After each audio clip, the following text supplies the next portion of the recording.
Yeah, I get up and I may fall right back down, but your love lifts me back to solid ground. When I first came to Drumm and was considering being a part of the staff here, I read everything I could get my hands on related to Andrew Drumm. He was a man way ahead of his time. He had an understanding of kind of business that was beyond, average, if not exceptional. He had an understanding of what children needed in their lives, which is interesting because he was never a father himself. But he also understood how an organization could extend itself, how an organization could survive over time. His will was specific in some ways to a traditional orphanage setting in 1919. But if you read the will closely, he left lots of room for the organization to evolve, for the organization to adapt to whatever needs that were really pressing for children. In some ways, he's a dream come true for child welfare people, because what he did was set forth a mission and an approach that guarantees that those kids that are often invisible in our society have something special, have something unique that can help them succeed in their life.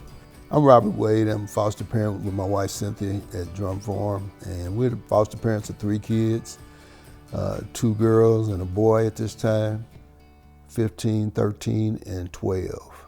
The uniqueness of Drumm Farm is what caught me and my wife's eye, because we could take in more kids, we can help more kids. We have a wider network available for us on campus. They have therapists on campus, they have educators on campus, they have a gymnasium on campus, they have animals, which is very therapeutic for the kids. Anything I can do to help kids, me and my wife can do to help kids, helps us, because it's more to life than looking at kids from a distance. I'm Trista. I'm 16 years old and I've been with the Compass program for about 2 weeks now. I love the way that everyone is just like a big family. Everybody here just gets along well, and it's just a really cozy environment. And the outside environment is beautiful, and just all the people are great, and there's kids all the time, and it's just a really, really good environment to be in. I think it's helping me because it's putting me in an environment with kids who have been through and lived through some of the same situations that I have. And it's teaching me, like, you have to work 40 hours or go to school for 40 hours, teaching me how it is in the real world. You can't just depend on your mommy and daddy to do it for you all the time. You have to learn how to do things by yourself, and this program has taught me a lot, from riding the bus to working on a farm. I never thought I would work on a farm. There's been a lot of expansion in the last couple years with our Compass program and the situation with young adults who are living in cars or on people's couches. And the street outreach program has been a continuation of that to reach more kids and help them so they don't end up necessarily living on couches and in their cars. My name is Sandra Cervantes, and this is my husband, Tomas Cervantes. And we've been at Drumm for about 4 months. We're fairly new. We are adoptive parents of 3 that we used to foster, and we foster 1 right now. To me, the community, everybody getting along. Support, Yeah. tutoring. They teach the kids about being responsible and, get paid. Exactly. I mean, I wouldn't even mind if they don't get paid, but teaching them responsibilities. I'm Jordan. I was a former Drumm Farm resident. I was here for about a year, and I've graduated and moved on my own place. Living independently feels weird, different on my own, because I'm used to having people texting me, asking me what I'm doing, where I'm at, and now it's kind of like I run the show. I make sure when my bills are paid, I don't have anyone pat me on the back or hold my hand, so it's a little different. I still like coming here and visiting. Even though I've graduated, I still talk to Miss Shan, Jason, talk to them about any decisions before I make a decision.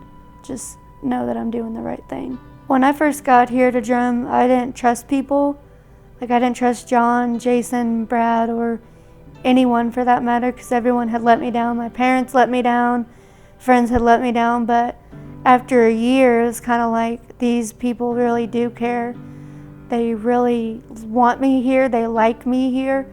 So maybe instead of me just assuming people don't want me, I should let my guard down, not all the way, but open myself up more to trusting people.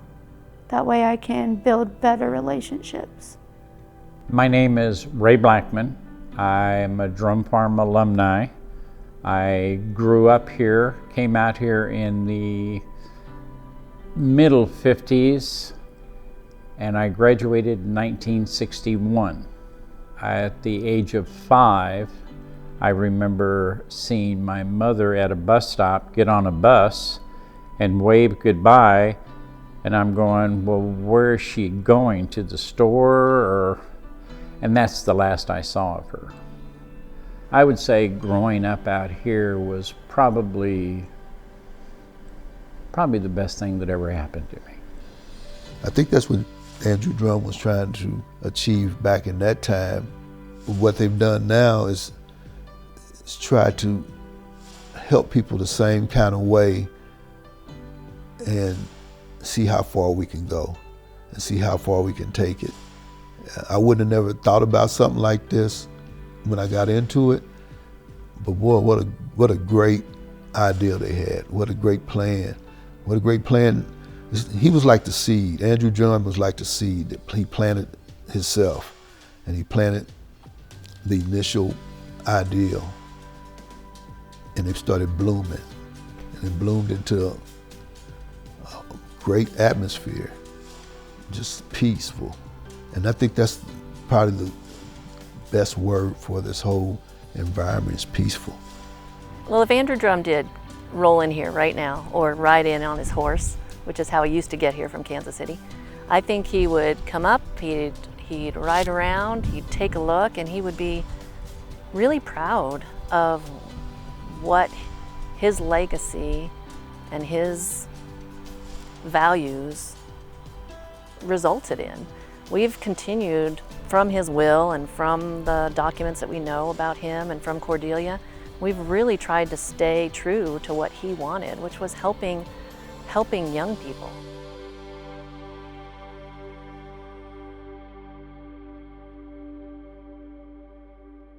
I hope Andrew Drumm knows that we understand and appreciate how much he gave us, how much he advised us, how much he impacted us. And I hope that he and anyone else associated with this grand place, I hope they see this as a place of healing and a place of hope. And if Andrew and Cordelia Drumm think that, then we've accomplished a lot.